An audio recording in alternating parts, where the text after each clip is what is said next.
오늘은 제목이 일반 은총입니다. 통상 이제 신학적으로 일반 은총과 구원 은총으로 두 가지로 분류합니다. 일반 은총은 뭐냐? 일반 은총은 믿는 자나 다 모두에게 베풀으시는 하나님의 은총을 일반 은총이라 이렇게 말하고, 구원 은총은 믿음을 가진 하나님의 자녀들에게만 베푸는 하나님의 은총을 말합니다. 우리 하나님은 이스라엘의 하나님만 아닙니다. 우리가 섬기는 여호와 하나님은 유대인의 하나님만이 아닙니다. 우리가 섬기는 하나님은 열방 모든 민족의 만백성의 하나님이 되시는 것입니다. 그래서 시편 117편 1절 2절에 보면 너희 모든 나라들아 여호와를 찬양하며 너희 모든 백성들아 저를 칭송할지어다. 우리에게 향하신 여호와의 인자하심이 크고 진실하심이 영원하미로다. 할렐루야. 예. 그래서 이제 아마 신구약 성경을 통하여 가장 짧은 장이라 보여지는데 시편 117편 1절 2절밖에 되지 않는데, 여기 보면 이제 가만히 짧은 구절이지만은 모든 나라, 모든 백성을 포함하고 있다는 것입니다. 그래서 이스라엘만, 유대인만 하나님을 찬양하라 이렇게 말하지 않고, 그래서 왜 하나님을 찬양해야 되나? 만백성 온 인류가 하나님의 이름을 왜 높이고 경배해야 하나, 찬양해야 하나? 그분은 선하시고 인자하시고 사랑이 넘치고 진실하심이 영원하기 때문에, 무궁하기 때문에 우리가 여호와 하나님을 높이고 찬양해야 한다는 것입니다. 그래서 하나님은 믿는 자들을 특별히 사랑하지만은 믿지 않는 자들, 세상 사람들에 관하여도 은혜와 긍휼을 베풀고 있음을 우리가 성경을 통해서 알 수 있습니다. 첫째로는 일반 은총의 영역 가운데 믿는 자나 믿지 않는 자에게 모두에게 주어지는 그 은총의 첫 번째는 이제 신체적인 영역입니다. 몸, 사람의 몸, 믿는 자나 믿는 자나 우리 하나님이 다 이제 몸을 주셨습니다. 그래서 시편 94편의 말씀에 보면 귀를 지으신 자가 듣지 않으시랴. 하나님이 우리의 귀를 지었기 때문에 하나님이 듣는다는 거예요. 그리고 하나님께서 우리의 눈을 만들어 주셨기 때문에 하나님이 보고 계신다는 거죠. 그래서 하나님이 우리의 신체를 지으시고, 시편 139편에 보면 하나님께서 우리 인간의 그 오장육부를 지으셨다. 우리가 어머니의 뱃속에 있을 때부터 하나님이 벌써 간섭하시고 조직하시고 하나님이 창조의 역사를 하셨다는 것입니다. 그래서 오장육부, 간장, 심장, 폐장, 신장, 비장, 육부는 대장, 소장, 위, 설계, 방광, 삼초 이렇게 해가지고 오장육부, 이 모든 것을 우리 하나님이 지으셨으니, 이렇게 어떤 사람들은 이렇게 말하죠. 사람의 몸이 소우주와 같다. 어떻게 정말로 우리 신체 기관의 그 기능들을 보면 너무나 신비하고 놀랍다. 그래서 우리가 먹은 음식 다 모으면 얼마나 작은 산을 이루지 않겠어? 얼마나 양이 많겠습니까? 그럼에도 불구하고 우리의 이 위장은 여전히 운동하고 여전히 건강하고, 그래서 오늘날 많은 카메라가 있지만은 그런 카메라는 우리의 눈에 이 카메라를 도저히 따라갈 수가 없습니다. 우리는 하늘의 별도 보고 해도 보고 달도 보고 이렇게 하지만은 보통 사진기는 찍으면 잘 안 찍힙니다. 잘 보이지도 않고. 그래서 하나님이 만드신 이 눈의 카메라는 너무나 신비합니다. 그래서 제가 이 신체적인 지식이 없어서 그런데 우리의 이 신체적인 이 기능들 보면 너무나 신묘막측하다는 것입니다. 이 모든 은혜와 축복을 믿는 자나 안 믿는 자에게 하나님이 골고루 다 주셨다는 것입니다. 긍휼의 하나님이십니다. 그리고 우리 하나님은 자연의 세계를 믿는 자나 믿지 않는 자나 다 선물로 주셨습니다. 나무, 숲과 나무와 또 맛있는 과일과 채소와 또 땅속의 자원, 금, 은, 동, 철, 귀금속, 해, 달, 별과 강과 바다와 산과 하늘과 이 모든 것을 하나님께서 우리에게 은총으로 선물로 주셨습니다. 시편 8편에는 주의 손으로 만드신 것을 다스리게 하시고 만물을 그 발 아래 두셨으니 모든 우양과 들짐승이며 공중의 새와 바다 여적과 해로에 다니는 물고기 다니는 것이니다. 이렇게 말씀하고 있는데 시편의 말씀에는 자연의 세계를 노래하고 찬양하는 내용들이 많이 등장하고 있습니다. 그래서 이 모든 것이 하나님께서 우리에게 공짜로 값없이 주셨습니다.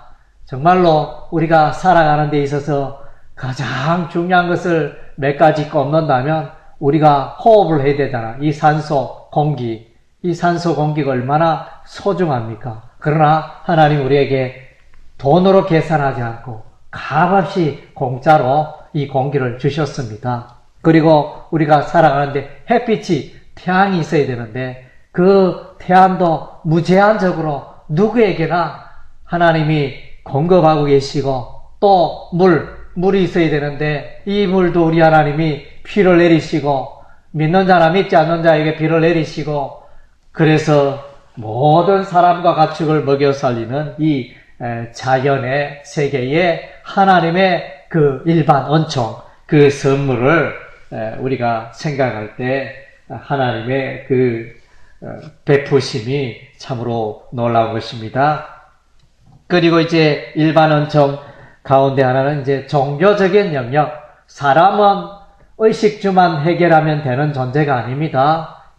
그래서 사람들은 꼭 예수를 안 믿어도 꼭 여호와 하나님을 믿지 않아도 또 불교를 믿고 이슬람교를 믿고 여러 가지 또 잡다한 종교 신을 섬기는 것은 이유가 있습니다. 하나님께서 우리 인간을 지으시되 우리 인간의 마음에 영원을 사모하는 마음을 주시고 또 하나님을 찾는 그런 마음들을 우리에게 주셨다는 것입니다. 그런데 하나님을 올바로 예수를 만나야 성경을 만나야 구원의 길로 갈 수 있는데 다른 길로 가니까 너무나 안타깝죠.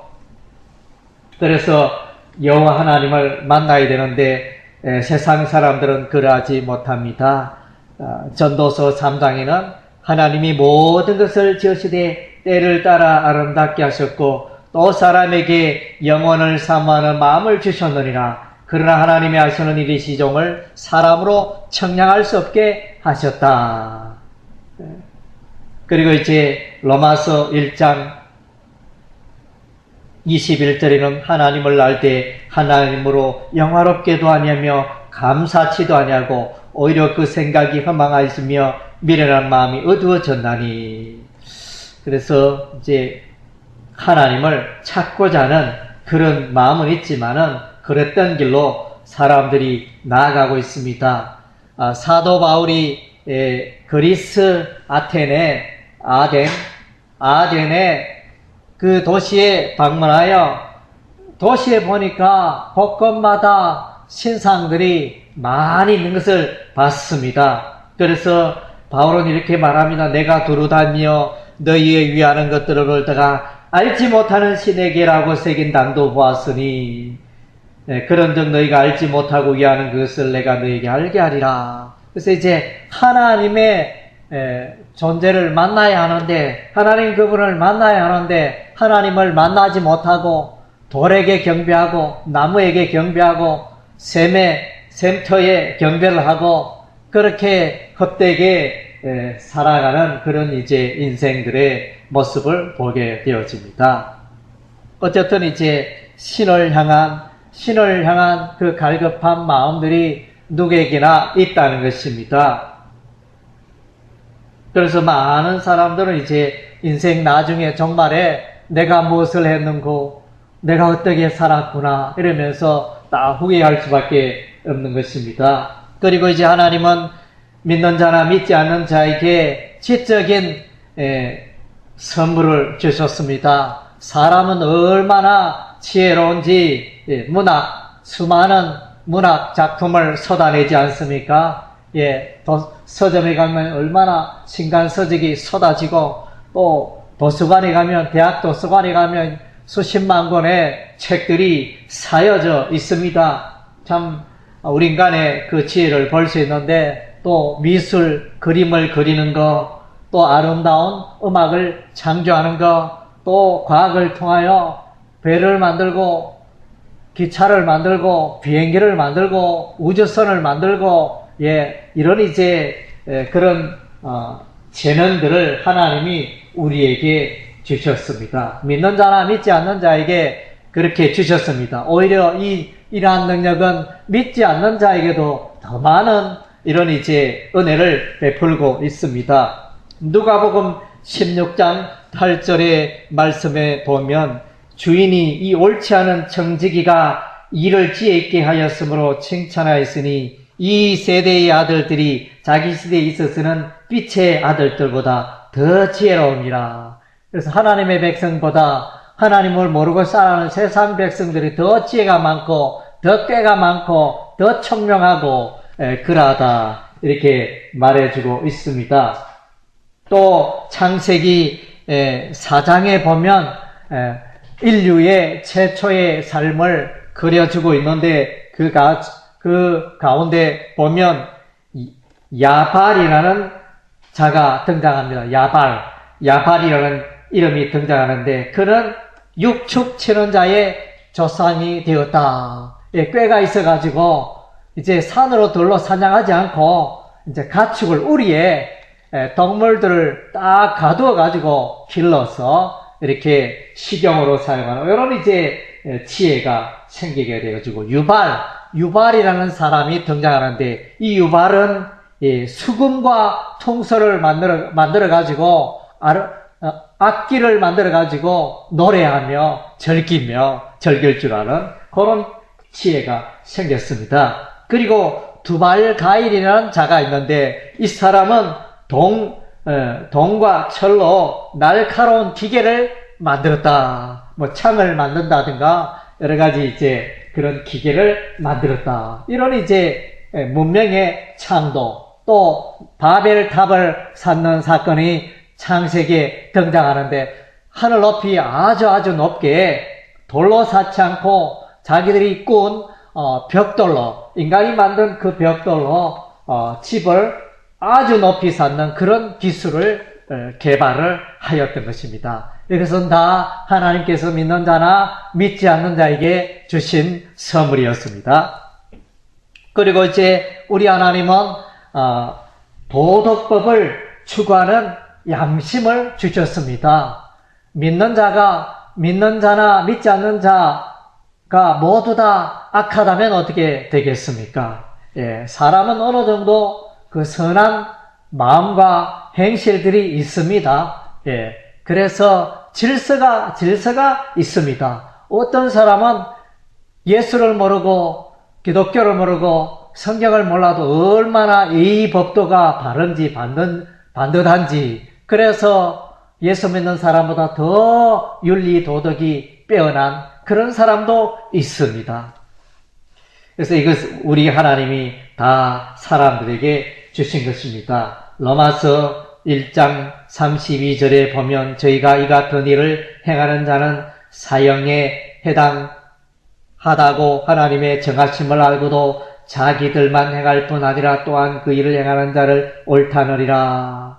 그래서 이제 무엇이 옳고 그름, 옳고 그름을 안다는 것입니다. 그래서 예를 들면 결혼을 해야 될 것인가 말아야 될 것인가, 본질적으로 갈등하지 않습니다. 원래는 다 이제 결혼을 해야 되겠다는 마음을 처녀와 총각에게 주십니다. 그것은 본능적으로 이제 그런 것들이 일어나는데, 그것은 하나님이 우리에게 주신 질서가 되어지는 것입니다. 부모를 공경하는 것은 뭐 공경하라 마라 이런 차원을 떠나서, 그래서 사람이라면 누구나 또 교사를 공경하고 부모를 공경하고 기본적인 질서가 되어집니다. 이 기본적인 윤리도덕 질서는 예수 믿는 자나 믿지 않는 자나 공통적으로 행해지는 윤리도덕이 되어지는 것입니다. 그리고 로마서 2장 오늘 읽은 바 본문의 말씀에 보면, 이제 유대인들은 율법을 가지고 율법의 잣대를 가지고 살아갔지만은 이방인들은 이 율법을 몰랐고 이 율법이 없는 가운데 살아왔는데, 그들은 어떻게 되나? 그들의 마음 속에 양심, 선한 마음 속에 그 하나님께서 지혜를 주시고 또 하나님의 질서를 알게 하시고, 그런 것들을 주셨다는 것입니다. 그래서 우리 하나님이 또한 로마서 1장 19절 20절에 보면 또 이런 것들도 이런 말씀도 있는데, 이는 하나님을 알만한 것이 그들 속에 보입니다. 하나님께서 이를 그들에게 보이셨느니라. 창세로부터 그의 보이지 않는 것들 곧 그의 영원하신 능력과 신성이 그가 만드신 만물에 분명히 보여 알려졌나니 그러므로 그들이 핑계하지 못할지니라. 그래서 이거는 뭐냐면, 이 말씀이 어떻게 적용되느냐. 그래서 복음을 듣는 사람은 인생의 종말에 믿는 자나 믿지 않는 자가 예수 그리스도 앞에 서서 심판을 받게 되어지는데, 그래서 복음을 한번 들은 자는 네가 예수 그리스도의 진리의 복음을 배척하였기 때문에 심판받는 것이 합당하다, 이렇게 선고가 되어지는데, 반면에 태어나서 한 번도 죽을 때까지 예수 그리스도의 복음을, 기독교 복음 예수를 들은 적이 없다, 이렇게 말하는 산간오지의 사람들, 섬도서에 사는 사람들, 그들은 어떻게 되나요? 이렇게 질문을 한다면, 이제 자연의 세계, 이 오묘한 사계절과 하늘의 이 해와 달과 별과 인생의 살아가는 모든 것에 하나님의 그 신비로움이 감춰져 있기 때문에, 그러한 그 삶 속에서 신의 질서와 신적인 존재를 발견할 수 있기 때문에 그들이 핑계치 못할지니라, 그런 말씀이 되어지는 것입니다. 그리고 이제 우리 하나님은 믿는 자나 믿지 않는 자에게 사회적인 영역에 복을 다하여 주셨습니다. 그것은 이제 대표적인 것은 가정이며, 대표적인 것은 정부가 되어집니다. 국가가 되어지는 것입니다. 하나님께서 가정제도를 세우셨습니다. 그래서 아담 홀로 있는 것이 합당치 못하다, 그래하여 하와를, 잠자고 있는 아담의 갈빗대를 떼내가지고 하와를 만들지 않습니까? 그래서 아담의 아내 하와를 세워서 가정을 이루게 하십니다. 그래서 돕는 배필이라 이렇게 말합니다. 창세기 2장 24절에 이러므로 남자가 부모를 떠나 그 아내와 연합하여 둘이 한 몸을 이룰지로다. 이것이 이제 가정이 되어지는 것입니다. 그래서 에베소서 5장 22절에는 아내들이여 자기 남편에게 복종하기를 죽게 하듯 하라, 이렇게 말씀하고 있고, 또 남편들아 아내 사랑하기를 그리스도께서 교회를 사랑하시고 위하여 자신을 주신 것 같이 하라. 아내는 남편에게 순종, 남편은 아내를 사랑하라는 두 가정의 기둥, 결혼 생활의 기둥을 말씀해 주고 있습니다. 그리고 하나님께서는 국가 정부 제도를 허락해 주셨는데, 그래서 하나님께서 로마서 13장 1절에 보면 모든 국가기관의 정부의 권세는 하나님으로부터 왔다, 이렇게 정리하고 있습니다. 로마서 13장 1절에 각 사람은 위에 있는 권세들에게 굴복하라. 권세는 하나님께로 나지 않음이 없나니 모든 권세는 다 하나님께서 정하신 바라. 예. 그래서 이제 로마서 13장에도 국가가 하나님의 사자가 되어 내게 선을 이루는 자니라. 그래서 이제 국가에는 여러 기관이 있는데 경찰 제도가 있지 않습니까? 경찰관은 이제 죄를 지은 사람, 범죄자들을 관리하지 않습니까?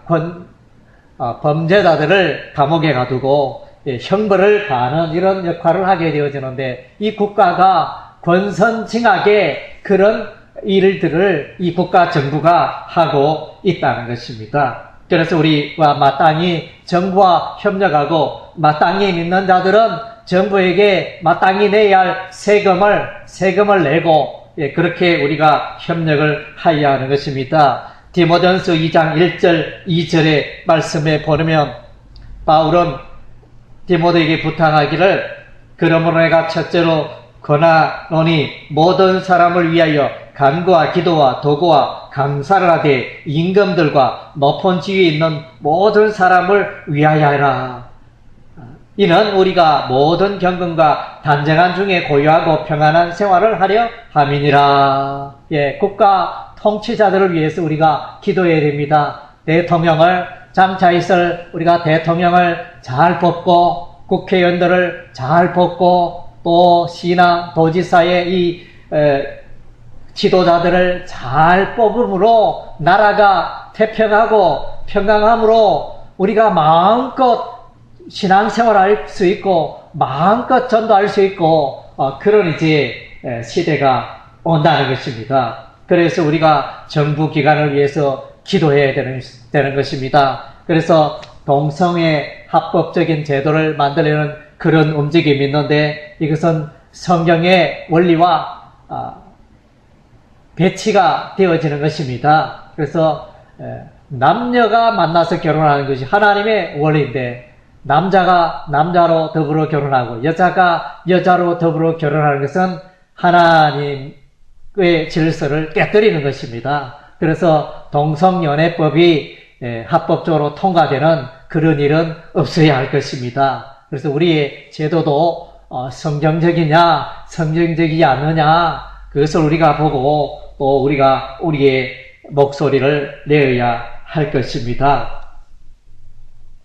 그래서 베드로전서 2장 13절 14절에는 인간에 세운 모든 제도를 주를 위하여 선포하되 혹은 위에 있는 왕이나 혹은 악행하는 자를 징벌하고 선행하는 자를 포장하기 위하여 그의 보낸 반백에게 하라.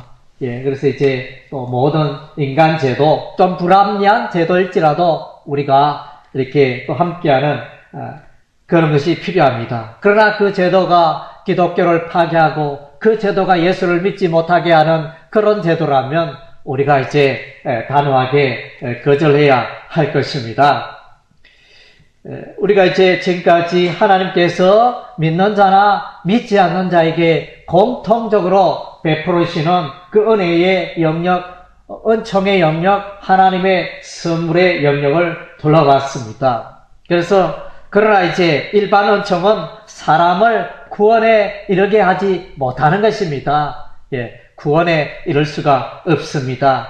시편 73편 말씀에 보면 시편 기자는 투덜댔습니다. 하나님이여, 내가 11조도 하고, 하나님이여, 내가 봉사도 열심히 하고, 하나님이여, 제가 율법의 계명을 따라 살았고, 하나님이여, 자자손손 우리가 믿음의 가정으로 살았는데, 하나님 보니까 예수도 모르고 복음도 모르고 성경도 모르고 여호와 하나님을 예배하지 않고 또 우상신을 섬기고 다른 신을 섬기는 자들은 보니까 건강하고, 내보다 건강하고, 내보다 재주도 많고, 내보다 학벌도 좋고, 내보다 돈도 잘 벌고, 돈도 많고, 사업도 잘하고, 또 자녀들도 더 번성하고 자녀들도 더 이렇게 왕성하고 잘 되고 또 부귀영화가 명예가 가득하고 어찌하여 이런 일이 일어날 수 있습니까?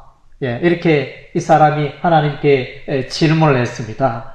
그랬더니 나중에 이제 인생의 종말이 되면 그것이 과연 무엇이 귀하고 무엇이 영원한가 다 결판 난다는 것입니다. 이 땅에 있을 때는 예수 믿는 사람이 초라하고 이 땅에 있을 때는 예수 믿는 사람이 미련해 보이고 이 땅에 있을 때는 예수 믿는 사람이 가난하게 보이고 예수 믿는 사람이 더 무능해 보이고 그럴지라도 그러나 인생의 종말에는 반드시 우리가 승리의 노래를 부르고 우리의 선택이 우리의 가는 길이 영원한 길이요 또 하나님께 칭찬받는 귀중한 길이라는 것을 우리가 반드시 알게 될 것입니다.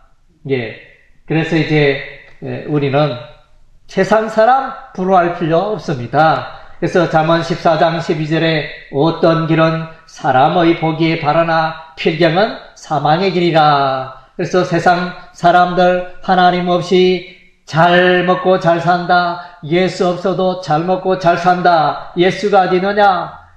하나님이 어디 있느냐? 기독교는 사기꾼이다 이러면서 그렇게 우리를 향하여 조롱하고 비난하고 그렇게 말하지만은 그러나 그들의 종말은 마침내 영원한 지옥 불못에 갈 수밖에 없다는 것입니다. 그래서 사도행전 4장 12절에 다른 이로서는 구원을 얻을 수 없나니 천하인간의 구원을 얻을 만한 다른 이름을 우리에게 주신 일이 없습니다. 예수와 예수 그리스도의 교훈 이외에는 구원에 이를 방법이 없다는 것입니다. 공자의 그 교훈이 노노맹자, 노노 또 이렇게 여러 가지 중국의 철학 서적들이 많은데 그것들로 인하여 생활의 지혜를 얻고 생활의 유익을 얻을지 모르나 그것이 우리를 구원의 길로 하나님의 길로 진리의 길로 영생의 길로 천국의 길로 우리를 인도하지 못한다는 것입니다. 그래서 이제 안타깝게도 하나님 없이 예수 없이 성경 없이 살아가는 세상 사람들은 본질상 하나님의 진노 아래 있다. 하나님의 진노의 심판이 대상이며 하나님과의 관계는 원수라 그랬습니다. 하나님의 앞에 영원한 형벌을 받을 존재라 이렇게 말씀해 주고 있습니다. 그래서 이제 예수님이 오셨습니다. 로마서 5장 10절에 우리가 원수 되었을 때 예수 없는 사람은 하나님과 원수가 되었던 것입니다. 그 아들 예수가 죽으심으로 말미암아 하나님으로 더불어 화목되었은즉 화목된 자는 또 그의 사심을 인하여 구원을 얻을 것이냐. 그래서 이제 하나님과 예수로 말미암아 하나님과 화평할 수 있는 길이 열렸습니다. 예수 외에는 없습니다. 공자로 안 되고 소크라테스도 안 되고 아무리 위대한 인물로도 안 되는 것입니다. 예수밖에 하나님의 아들 예수밖에 구원의 길이 없습니다. 에베소서 2장 1절에서 3절에 보면 세상 사람들에 대해서 예수 없는 사람에 대하여 이렇게 정의를 내립니다. 너희의 허물과 죄로 죽었던 너희를 살리셨도다. 그때 너희가 그 가운데서 행하여 이 세상 풍속을 좇고 공중의 권세 잡은 자를 따라서니 곧 지금 불순종의 아들들 가운데서 역사하는 영이라. 전에는 우리도 다 그 가운데서 우리 육체의 욕심을 따라 지내며 육체와 마음에 원하는 것을 하여 다른 이들과 같이 본질상 진노의 자녀였더니 그래서 여기 보면 이제 세상 풍속을 좇았다. 성경을 쫓아간 것이 아니고 또 허물과 죄악 가운데 살아가고 공정의 검세 잡은 자 사단 마귀를 쫓아가는 그런 하나님의 진노 아래 살아가는 자들이라 이렇게 정의를 내리고 있습니다. 빌립보서 3장에 보면 내가 여러분들에게 말하였거니와 이제는 눈물을 흘리며 말하노니 여러 사람들이 그리스도의 십자가의 원수로 행하리라. 저희의 마침은 멸망이요 저희의 신은 배요 그 영광은 저희의 부끄러움이 있고 땅의 일을 생각하는 자라. 그래서 늘 무엇을 먹을까 마실까 이러면서 먹는데 늘 관심 있고 또 마침내 멸망에 이를 수밖에 없는 예수를 대적하고 하는 그런 이제 세상 사람들의 모습을 발견합니다. 고린도서 1장 말씀에 보면은 전에 악한 행실로 멀리 떠나 마음으로 원수가 되었던 너희를 이제는 그의 육체의 죽음으로 말미암아 화목케 하사. 그래서 하나님을 떠났을 때는 하나님과의 원수가 되어지는 것입니다. 야고보서 4장 4절에 가늠하는 여자들이여 세상과 벗된 것이 하나님의 원수임을 알지 못하느냐. 그래서 이제 세상을 사랑하며 세상 속에 빠지고 세상과 타협하여 그렇게 살아갈 때 하나님과 멀어지고 하나님과 원수가 될 수밖에 없습니다. 그래서 이제 신구약 성경은 만 백성은 세상 모든 나라와 세상 모든 민족은 여호와 하나님을 마땅히 경배하고 찬양하여야 하는 것입니다. 시편 150편 6절에 호흡이 있는 자마다 여호와를 찬양할지어다. 생명이 있는 자마다 숨을 쉬는 자마다 여호와를 찬양하라 그랬습니다. 예수님께서 마가복음 16장 15절에 온 천하에 다니며 천하 만민에게 복음을 전파하라 말씀하셨습니다. 사도행전 1장 8절에 너희가 성령의 권능을 받아 예루살렘과 온 유대와 사마리아와 땅끝까지 이르러 예수의 정인 내 정인이 되랴. 땅끝까지 다 예수 그리스도의 복음을 필요로 하는 것입니다. 그래서 우리가 예수의 복음을 전해야 하는 것입니다. 왜 복음을 전해야 되느냐? 그래서 이제 이들 영혼들을 구원하기 위하여 우리가 전해야 하는 것입니다. 구원의 길은 예수님 한 분밖에 없기 때문인 것입니다. 요한복음 14장 6절에 예수께서 가라사대 내가 곧 길이요 진리요 생명이니 나로 말미암지 않고는 아버지께로 올 자가 없느니라. 하나님 아버지께로 나아가는 유일한 길은 예수님이 되어지는 것입니다. 예수님 한 분밖에 없습니다. 그래서 우리가 복음을 전해야 합니다. 그래서 로마서 10장에는 누구든지 주의 이름을 부르는 자는 구원을 얻으리라. 그런즉 저희가 믿지 않는 일을 어찌 부르리요? 듣지도 못한 일을 어찌 믿으리요? 전파하는 자가 없지 어찌 들으리요? 그래서 우리가 복음을 전해야 하는 이유가 바로 여기 있습니다. 세상 사람들은 하나님의 많은 일반 은총을 누리지만은 그 가운데 구원이 없기 때문에 우리는 그들에게 나아가서 예수 그리스도의 복음을 전하여 그들이 구원의 은총의 세계로 나올 수 있도록 우리가